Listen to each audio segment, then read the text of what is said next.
Hi guys, welcome back to my channel. Today we're going to be talking about The Clockwork Angel by Cassandra Clare. I actually had no idea what I was going to make a video about this time, and so I put up a poll on Instagram. It turns out that 52% of you wanted this review to happen, so thank you to everybody who voted. I will be linking my Instagram page below if you want to see more of this stuff and some extra content. As always, let's get into the review, and there are spoilers ahead, so please watch with your own discretion. The plot. The story follows Tessa Gray, a magical shape-shifting warlock who has been imprisoned and captured and tortured by these two magical creatures, Mrs. Dark and Mrs. Gray, all on the orders of somebody else. She, at the beginning of the book, is rescued by William Herondale, a shadow hunter. Now, shadow hunters are sort of the secret police of the magical world, and of course, as we all know, torturing somebody illegally does not go well with the police. So he comes up and rescues her to the institute, where she meets few other cast members.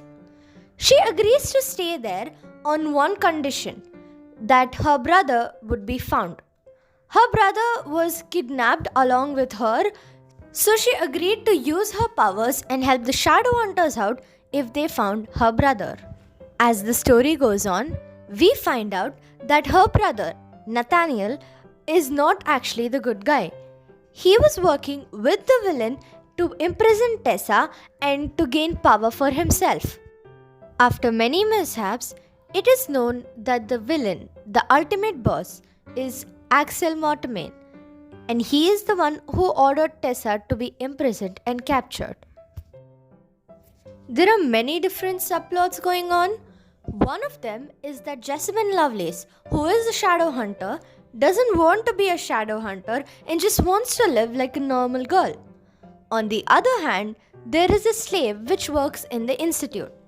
She wants so badly to be a shadow hunter.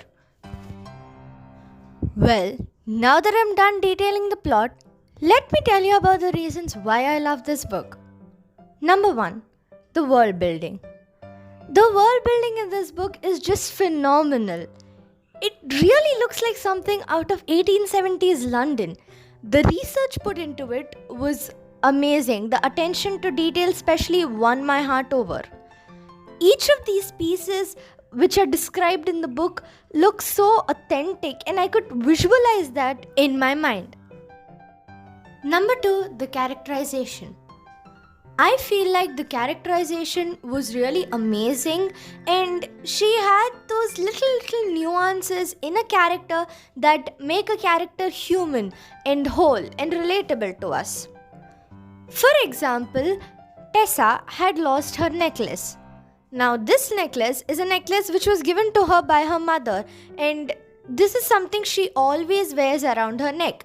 And so, when she loses it, she keeps touching her neck and she keeps remembering her mother, and then catches herself finding the necklace when it is already lost.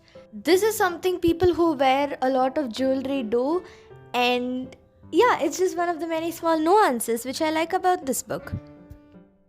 And lastly, the plot itself. You guys, I was legit shocked to see how many times Cassandra Clare managed to surprise me. Like, for example, the twist about what Mortmain intended to do and why he intended to rule the world was really shocking to me. There was a variety of plot twists, and for somebody who thrives on plot twists like me, you could have your pick. There were emotional ones where one of the main character was addicted to drugs. Then of course there was Tessa's brother betrayal, and then somebody from the institute ends up marrying him. You guys, this was just a whole roller coaster of a book. And so this is why I love this book, guys. I really recommend that you all should read it out, especially if you guys are into fantasy. In fact, this was the first ever fantasy book I read. So I give this book a 10 out of 10. Well, that's it for today, guys. Thank you for tuning in. If you want, you can follow me on Instagram at redcrow. I have extra stuff there which is all book related. You guys can watch my other videos if you haven't already. Make sure to like and subscribe this video, comment about what you think I should do next, and turn on the bell notification. Let's make this channel into a super hit. Thank you and bye-bye.